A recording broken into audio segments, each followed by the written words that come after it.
नमस्कार, मैं doctor Satish Kumar, department of mass communication, government college, Narnaul. Higher education द्वारा सौंपे गए कार्य के तहत एक और लेक्चर के साथ मैं आपके बीच मौजूद हूँ। आज हमारा लेक्चर का जो टॉपिक रहेगा वो प्रोडक्शन, प्री प्रोडक्शन और पोस्ट प्रोडक्शन रहेगा, यानी स्टेजेस ऑफ प्रोडक्शन। किसी भी कोई भी फिल्म जब बनाते हैं कोई, तो उसके अंदर 3 स्टेजेस से फिल्म को होकर गुजरना पड़ता है। उसके बाद ही वो परिपक्व होकर पर्दे पर आती है। लोग, जो आम जन है, जो मासिस है, वो उसको देखकर उसका मनोरंजन लेते हैं। तो आज हम एक एक करके चर्चा करेंगे कि एक जो फिल्म है उसका निर्माण कैसे होता है और कैसे वो इन स्टेजों से गुजरती है। जब भी किसी के दिमाग में फिल्म बनाने का, सबसे पहले तो कोई ना कोई आइडिया आता है, कोई विचार आता है कि फिल्म बनाई जाए, और उस विचार को पर्दे पर उकेरने के लिए वो विभिन्न तरह के प्रयासों से गुजरते हैं, और उन प्रयासों को ही प्री प्रोडक्शन, प्रोडक्शन और पोस्ट प्रोडक्शन। प्रोडक्शन का हिंदी में अर्थ पूर्व नियोजित तैयारियां हैं। प्रोडक्शन से पहले जो भी तैयारियां की जाती है, उन तैयारियों को प्री प्रोडक्शन कहा जाता है, प्री प्रोडक्शन का नाम दिया जाता है। जैसे फिल्म बनाने के लिए पैसा कहां से आएगा, स्क्रिप्ट किससे लिखवाएंगे, डायरेक्टर कौन होगा, कास्ट कौन कौन करेगा फिल्म में, यानी रोल कौन कौन करेगा, अभिनेता, अभिनेत्री या सह अभिनेत्रियां या अभिनेता, कौन कौन इन सभी भूमिकाओं को निभाएगा। तो इसके लिए पैसे का इंतजाम की जरूरत होती है। कोई एक व्यक्ति जो फंडिंग करता है फिल्म की, उसको प्रोड्यूसर बोला जाता है। जो आमतौर पे पैसा लगाता है फिल्मों के अंदर, कि कितना पैसा लगना है, जो भी धन लगना है वो प्रोड्यूसर की तरफ से लगाया जाता है। बजटिंग का अनुमान सबसे पहले कर लिया जाता है कि बजट कितना आता है, बजट कितना लगता है सारा कुछ में। चाहे ये आप डायरेक्टर को ले लो, producer, director, sorry, director, actor, उसके कॉस्ट्यूम्स पर कितने पैसे खर्च आएंगे, एक जब फिल्म बना रहे हैं तो उसके म्यूजिक पर कितना पैसा खर्च आएगा, लोकेशंस पर, ट्रांसपोर्टेशन कॉस्ट्स पर, उसके जो इक्विपमेंट्स हम लेते हैं उन पर कितना खर्च आएगा। तो स्टार्टिंग में बजटिंग होती है कि बजटिंग कैसे, कितना धन एक फिल्म निर्माण में खर्च आएगा। मोटे मोटे तौर पर एक अनुमान लगा लिया जाता है कि कितना पैसा इसके अंदर खर्च आएगा। वो डिपेंड करता है कि आप किस प्रकार की फिल्म का निर्माण कर रहे हो, शॉर्ट मूवी का निर्माण कर रहे हो या एक बड़ी फीचर फिल्म का निर्माण कर रहे हो 2-2.5 घंटे का। तो उसी अनुसार वो खर्चा भी पहले से ही तय कर लिया जाता है कि कितना खर्च इस पर आने वाला है। बजटिंग होने के बाद जब सारा कुछ बजट हो जाता है, तय हो जाता है कि इतना पैसा हमारा लगेगा, उसके बाद कास्टिंग की जाती है। कास्टिंग मतलब फिल्म के अंदर किस हीरो को साइन करना है, किस हीरोइन को साइन करना है, कौन को एक्टर होगा, कैसे कैसे, और उनको साइन करवाए जाते हैं। एक निश्चित एग्रीमेंट होता है, एक निश्चित परफॉर्मा होता है, उसके ऊपर उसको जो एक्टर है या एक्ट्रेस है उनसे वो बॉन्ड भरवाया जाता है, और उनसे उन जो फिल्म बनानी है उनकी तारीखें भी समय समय पर ले ली जाती है। लेकिन ज्यादातर जो ये चीजें हैं डायरेक्टर करता है कि कास्ट किन किन को फिल्मों के अनुरूप, कि किस प्रकार की फिल्म है, कॉमेडी फिल्म है या आपकी कोई हॉरर मूवी है, किस प्रकार की मूवी है, उस मूवी के आधार पे कास्टिंग की जाती है। कौन सा एक्टर ठीक रहेगा, कौन सी एक्ट्रेस ठीक रहेगी, तो इस प्रकार कास्टिंग की जाती है। और इसके बाद आता है क्रू कॉन्टैक्ट्स। क्रू, जैसे नाम से ही स्पष्ट है, दल होता है। पूरी फिल्म जब बनाई जाती है तो सिर्फ पर्दे पर दिखने वाले ही नहीं, उसके पीछे बहुत बड़ी टीम काम करती है, जिसे टीम क्रू कहा जाता है। और हर एक टीम क्रू की रिस्पॉन्सिबिलिटी होती है, उनके कामों की जिम्मेदारियां होती है, उनको सौंपे होते हैं ये कार्य। टीम क्रू के अंदर लगभग हर व्यक्ति आ जाता है, जैसे डायरेक्टर है, प्रोड्यूसर है, लाइट मैन है, और फ्लोर मैनेजर है, बहुत सारे ऐसे पद है जो एक पर्दे के पीछे काम करते हैं। इनकी सबकी मेहनत वो पर्दे पर रंग लेके आती है। जब ये सभी मेहनती रवैया अपनाते हैं तो इसका जो रंग है वो पर्दे पर अलग ही निखर के आता है। और इनसे भी कॉन्टेक्ट कर लिया जाता है सबसे, अभी कितने कितने क्या कुछ आप पैसे लोगे, और एक क्रू का निर्माण कर लिया जाता है भी इस फिल्म को बनाने के लिए इस क्रू की हमें आवश्यकता है, इन लोगों की आवश्यकता है। एक पूरे क्रू को निर्धारित रूप से, निश्चित रूप से सूचीबद्ध कर लिया जाता है कि कौन कौन से लोग इस फिल्म के अंदर काम करेंगे। जैसे तय हो जाता है कि क्रू तय हो जाता है, उसके बाद स्टोरी बोर्ड होता है, स्टोरी बोर्ड का निर्माण होता है, स्टोरी बोर्डिंग की जाती है कि स्टोरी बोर्ड के तहत हर एक सीन को चित्रों के माध्यम से दर्शाया जाता है कि कौन सा सीन कहाँ कैसे फिल्माया जाएगा, कौन एक्टर कहाँ खड़ा होगा, उनकी ब्लॉकिंग पोजीशन क्या होगी, कहाँ से कहाँ तक एक्टर या एक्ट्रेस या को एक्टर्स मूव करेगा, कैमरा कहाँ लगाया जाएगा, ये सब इसके अंदर आता है स्टोरी बोर्ड के अंदर। और स्टोरी बोर्ड में चित्रों के माध्यम से वो कहानी के रूप में व्यक्त कर दिया जाता है कि कहाँ कहाँ कैसे कैसे क्या क्या होगा। स्टोरी बोर्ड का एक फायदा और बताऊंगा कि स्टोरी बोर्ड क्यों बनाया जाता है। स्टोरी बोर्ड बनाने के पीछे एक मुख्य उद्देश्य होता है कि कोई भी सीन छूटता नहीं है। किसी भी लोकेशन पर यदि कोई सीन सपोज करो भूल जाए, तो भूलने के बाद वही लोकेशन, वही स्थिति, वही परिस्थिति, वही पर्यावरण शायद मिले या ना मिले दोबारा। लेकिन स्टोरी बोर्ड यदि होगा डायरेक्टर के पास तो वो उनसे, इन चीजों से थोड़ा सा बचेगा और अपना जो शूटिंग है वो प्रॉपर रूप से उसको अंजाम दे लेगा। लोकेशन, लोकेशन की सिलेक्शन पे बात आ जाती है कि जो मूवी सिलेक्ट की है, जैसे मूवी के अंदर सीन्स की रिक्वायरमेंट है, वो लोकेशन कहाँ कहाँ होती है, कहाँ कहाँ फिल्म शूट की जाएगी। गांव के क्षेत्र में शूट की जाएगी, शहर के क्षेत्र में शूट की जाएगी, नगर में, महानगर में, या हमारे भारत से बाहर की शूटिंग है। लोकेशंस तय कर ली जाती है कि किस प्रकार की लोकेशंस के अंदर हम ये शूट फिल्म है वो शूट कर लेंगे। लोकेशन तय होने के बाद इक्विपमेंट पे बात आती है। एक मजबूत पक्ष है इक्विपमेंट। जितना बढ़िया इक्विपमेंट होगा उतनी ही बढ़िया मूवी आपकी बनेगी, उतना ही बढ़िया प्रोडक्शन होगा। इक्विपमेंट्स के अंदर जैसे फिल्मों के अंदर मुख्यतः कैमरे का इस्तेमाल होता है। भी कैमरा जैसे मूवी कैमरा है, किस स्तर का कैमरा है, किस लेवल का कैमरा है, बढ़िया कैमरे हायर किए जाते हैं। हर एक कैमरे की लाखों करोड़ों में कीमत होती है, लेकिन हर एक डायरेक्टर प्रोड्यूसर खुद अपना कैमरा लेते नहीं, लेकिन उन जो कैमरा है या मूवी बनाते समय जैसे लाइट्स का इस्तेमाल होता है, माइक्स का इस्तेमाल होता है, ट्रांसपोर्टेशन सिस्टम का इस्तेमाल होता है, ये सब सारी चीजें खुद एक डायरेक्टर या प्रोड्यूसर खरीदता नहीं, वो सिर्फ उसको उनको किराए पर ले लेते हैं। और कुछ समय के बाद जैसे फिल्म निर्माण कार्य पूरा हो जाता है वो वापस लौटा दिया जाता है किराए के साथ। उनको ये सस्ता पड़ता है थोड़ा।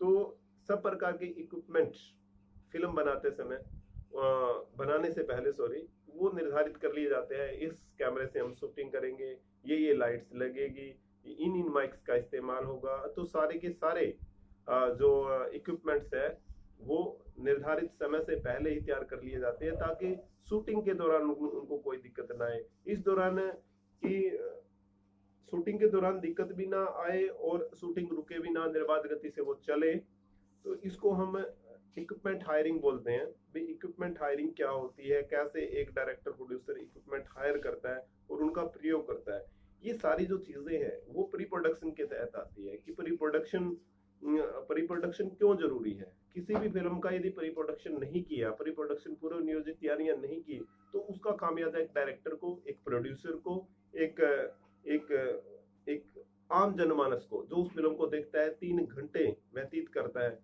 उसको भुगतना पड़ता है। एक अच्छा प्रोडक्शन नहीं जाता। लेकिन यदि प्री प्रोडक्शन के अंदर ये सभी जो तैयारियां हैं वो बढ़िया तरीके से की हो तो अच्छा प्रोडक्शन जाता है। तो ये था आपका प्री प्रोडक्शन। एक स्टेज प्री प्रोडक्शन से गुजर के फिल्म उसके बाद प्रोडक्शन स्टेज पे आ जाती है। जब ये सारी तैयारियां आपकी कर ली जाती है। उसके बाद बारी आती है इसकी प्रोडक्शन की।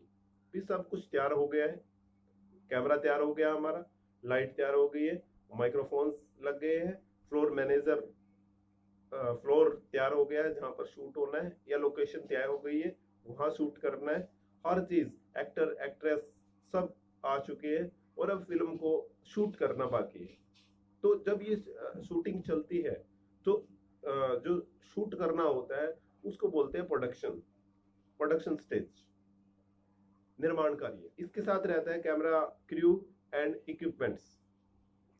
कैमरा क्रू के अंदर कैमरा सहायक होता है, कैमरा मैन होता है और लाइट मैन होते हैं, और जितने भी इक्विपमेंट्स है, लाइट, कैमरा, एक्शन, ये सब जब बोला जाता है तो हर एक जो विंग का सदस्य है वो एक्टिव हो जाता है और अपने अपने काम को सुचारू रूप से अंजाम देता है।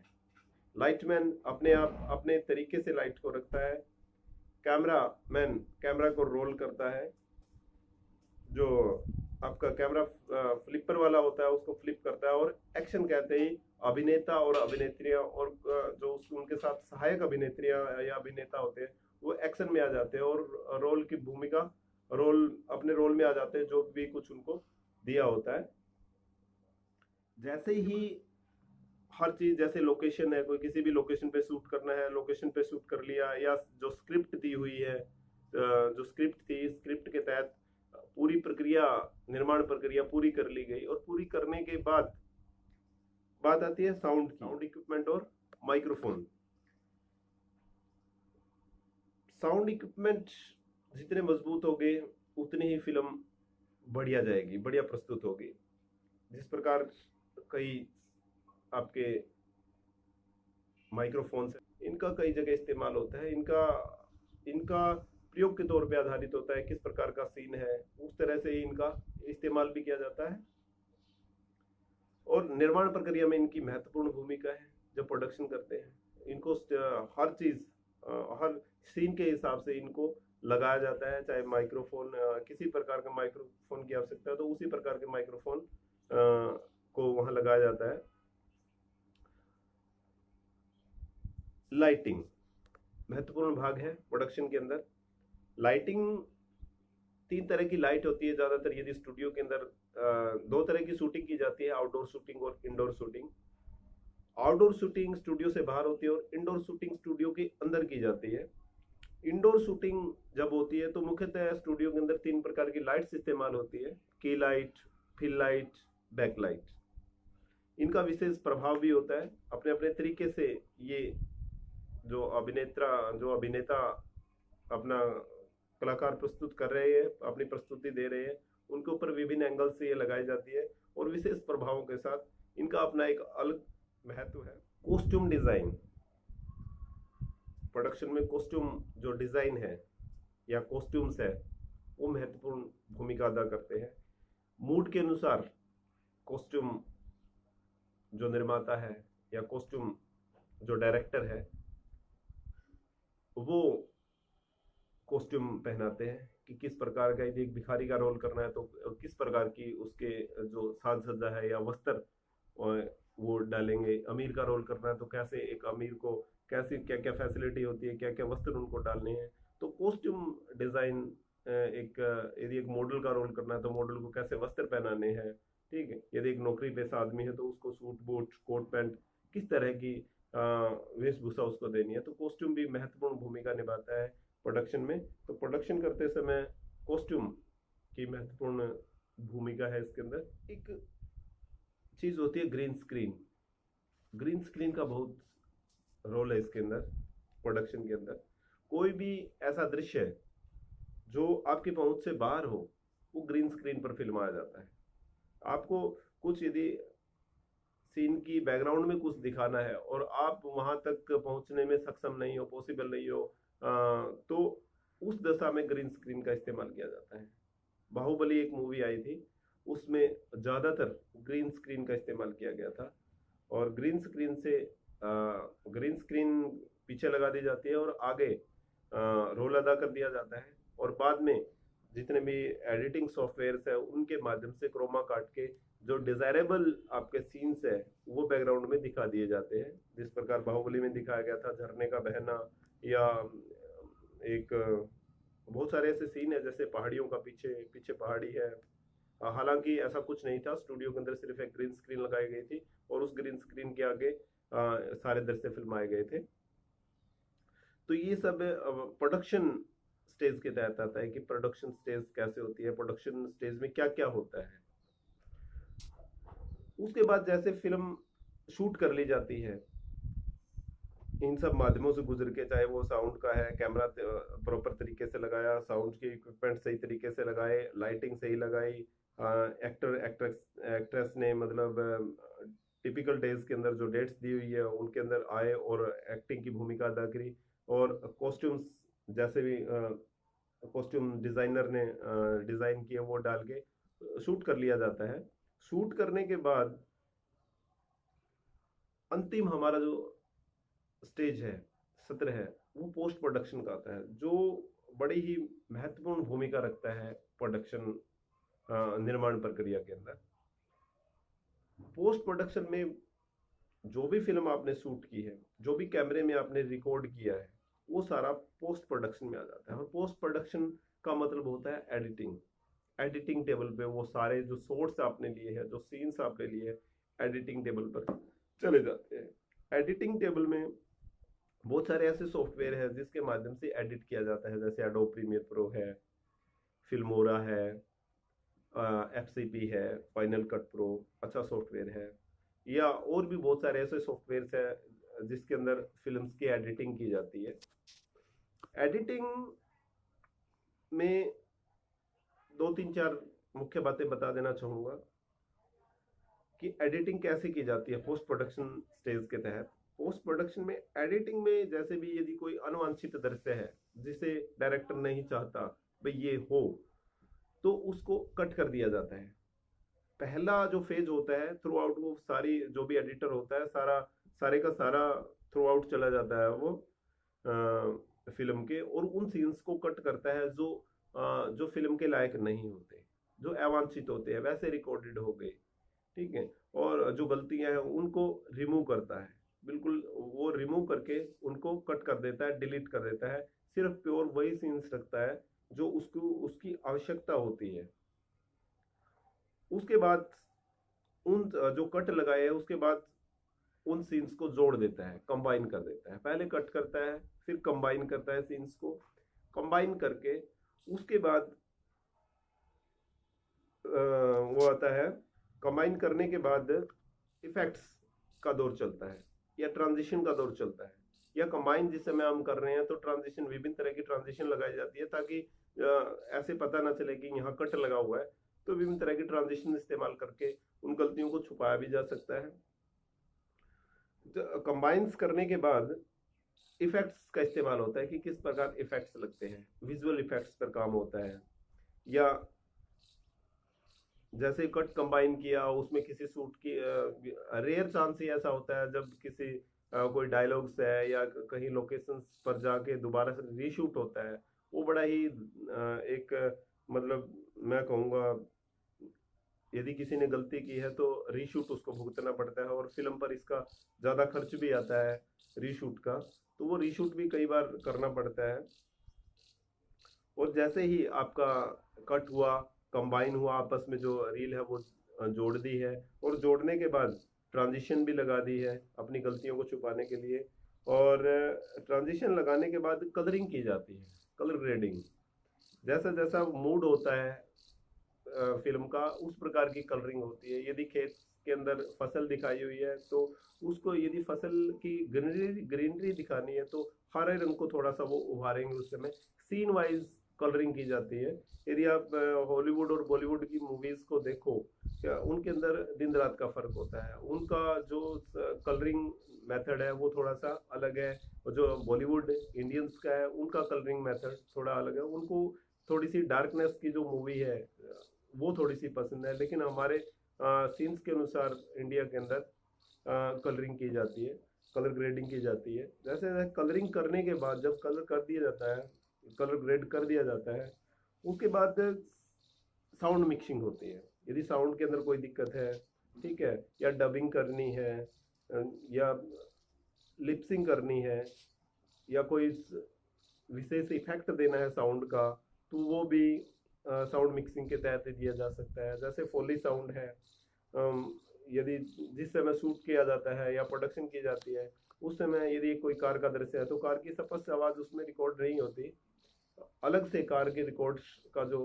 एक टुकड़ा मैं कहूँगा वो लगाया जाता है, और ताकि जो दर्शक है उनको साफ उसकी आवाज सुनाई दे। यदि नल है, नल से पानी टपक रहा है तो उसके टपके की जो आवाज है वो रिकॉर्ड अलग से कर ली जाती है और उस वीडियो के साथ अटैच कर दी जाती है उस म्यूजिक के साथ, ताकि दर्शकों को बहुत अच्छी तरह से उसकी आवाज सुनाई दे। फोली साउंड में ये सब कुछ किया जाता है। एक पूरा इसके अंदर विभाग है फोली साउंड का, जो ये फोली साउंड्स क्रिएट करता है और फिल्मों के अंदर इसका इस्तेमाल करता है। म्यूजिक्स लगाए जाते हैं अलग अलग तरह के, बैकग्राउंड म्यूजिक्स का इस्तेमाल होता है हर फिल्म के अंदर, और म्यूजिक लगा के एक बढ़िया सॉन्ग्स का इस्तेमाल होता है, सॉन्ग्स सेट कर दिए जाते हैं। तो पूरी प्रक्रिया जो आपकी प्रोडक्शन से होते हुए पोस्ट प्रोडक्शन पर आती है, पोस्ट प्रोडक्शन के तहत ये सब चीजें इस्तेमाल करके एक बेहतर फिल्म का निर्माण किया जा सकता है। और इसके बाद फिल्म की डिस्ट्रीब्यूशन होता है, और उसके बाद फिर फिल्म की रिलीजिंग डेट होती है। फिल्म की रिलीजिंग डेट में देखा जाता है कि अमूमन इंडिया के अंदर की शुक्रवार को की जाती है, वीकेंड्स पे की जाती है, ताकि जिस समय लोगों की छुट्टियां है वीकेंड पे, तो वो ज़्यादा से ज़्यादा इस चीज़ को देखें। तो कई ऐसे अवसर देखे जाते हैं जब फिल्म की रिलीजिंग होती है। यदि ईद पर कोई फिल्म बनाई हुई है मुस्लिम संप्रदाय से, तो वो ईद के नज़दीक नज़दीक उसको रिलीज करते हैं, ताकि मैक्सिमम लोग बॉक्स ऑफिस पे वो हिट हो, मैक्सिमम लोग उस चीज़ को देखें। तो मैं कहूँगा कि जो ये स्टेजेस है एक फिल्म की, प्री प्रोडक्शन, प्रोडक्शन और पोस्ट प्रोडक्शन, इन तीनों स्टेजेस से यदि एक फिल्म अच्छी तरह से गुजरती है, हर स्टेज पे अच्छी तरह काम किया हुआ है, तो मेरा मानना है कि एक फिल्म काफ़ी हिट हो सकती है और अच्छा सुचारू रूप से वो बॉक्स ऑफिस पर चल भी सकती है, और अच्छा पैसा एक जो फिल्म मेकर है या प्रोड्यूसर है या डायरेक्टर है उनको ये फायदे का सौदा हो सकती है। और मैं आपसे भी कहूँगा कि यदि आपने भी कोई फिल्म बनानी है, कोई शूट करना है, कोई वीडियो ऐसी आपने शूट करनी है, तो इन तीनों स्टेजेस का ध्यान रखें कि प्री प्रोडक्शन में हमें क्या करना है, पूरी तैयारियां करनी है, प्रोडक्शन के तहत तो वो शूट चला जाता है, कैसे कैसे जो तैयारियां की है उनके अनुसार हमने शूट भी करना है, और शूट करके फिर उसके बाद पोस्ट प्रोडक्शन के तहत एडिटिंग की जाती है। एडिटिंग भी यदि बेहतर एडिटर है तो उसको एडिटिंग के तहत अच्छा निखार सकता है। तो आज का हमारा टॉपिक यहीं समाप्त होता है। अगली कड़ी में हम फिर मिलेंगे। सबक है।